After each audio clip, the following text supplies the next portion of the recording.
கைரேகை மூலமும் யுபிஐ பரிவர்த்தனை செய்ய புதிய வசதி கொண்டுவரப்பட்டிருக்கிறது. பின் நம்பர் தேவையில்லை என்று தெரிவிக்கப்பட்டிருக்கிறது. மேலும் விவரங்களை செய்தியாளர் ரமேஷ்குமார் வழங்கிட கேட்கலாம். ரமேஷ்குமார், வணக்கம். இந்த புதிய வசதி தொடர்பான முழு தகவல்களை சொல்லுங்க.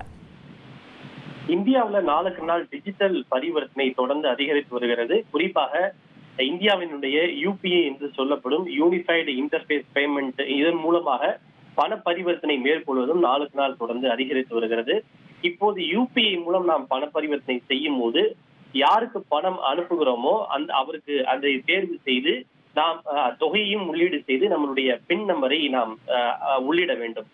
ஆனால் அதற்கு பதிலாக பின் நம்பருக்கு பதிலாக நம்முடைய முக அடையாளம், அதாவது ஃபேஷியல் ரெகக்னிஷன் மற்றும் தம்ப் இம்ப்ரெஷன், கைரேகை ஆகியவற்றின் மூலமாகவும் யூபிஐ மூலம் பண பரிவர்த்தனை மேற்கொள்ளக்கூடிய வசதி விரைவில் நடைமுறைப்படுத்தப்பட இருக்கின்றது.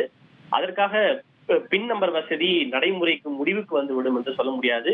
பின் நம்பரை இடக்கூடிய வசதியும் நடைமுறையில் இருக்கும். கூடுதலாக இது போன்று ஃபேஷியல் முக அடையாளம் மற்றும் கைரேகை மூலமாகவும் நம்மளோட பண பரிவர்த்தனை செய்யக்கூடிய வசதியும் நடைமுறையில் இருக்கும். இந்த டிஜிட்டல் பரிவர்த்தனையை மேலும் எளிதானதாகவும் பாதுகாப்பானதாகவும் மாற்ற வேண்டும் என்கிற அடிப்படையில் இந்த நடவடிக்கை மேற்கொள்ளப்பட்டிருக்கின்றது.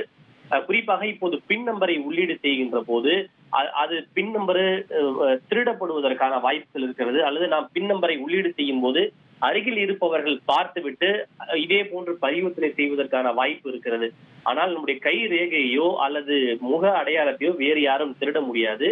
குறிப்பாக இது ஆதாரில் நம்முடைய பயோமெட்ரிக் தகவல்கள் அனைத்தும் ஏற்கனவே பதிவு செய்யப்பட்டிருக்கிறது. எனவே இந்த ஆதாரில் சேகரிக்கப்பட்டுள்ள பயோமெட்ரிக் தரவுகள் அடிப்படையில் தான் இந்த கை ரேகை மற்றும் முக அடையாளத்தின் மூலம் யூபிஐ பரிவர்த்தனைகளை மேற்கொள்ளக்கூடிய வசதி நடைமுறைப்படுத்தப்பட இருக்கிறது. இந்த விஷயத்தை மும்பையில் நடைபெறக்கூடிய குளோபல் இன்வெஸ்ட் மாநாட்டில் நிதி சேவைகள் துறையினுடைய செயலாளர் நாகராஜ் அறிவித்திருக்கிறார். இது சோதனை அடிப்படையில் இந்தியாவில் இன்றைக்கே இது நடைமுறைக்கு வரும் எனவும் தெரிவிக்கப்பட்டிருக்கிறது. அதுக்கு அடுத்த கட்டமாக படிப்படியாக இது முழுமையாக நடைமுறைப்படுத்தப்படும்.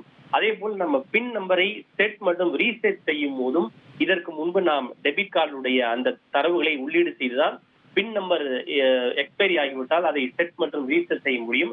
ஆனால் இனி பின் நம்பரை செட் மற்றும் ரீசெட் செய்வதற்கும் நம்முடைய முக அடையாளம் மற்றும் கைரேகை ஆகியவற்றின் மூலமாகவே செய்ய முடியும் என்று தெரிவிக்கப்பட்டிருக்கிறது.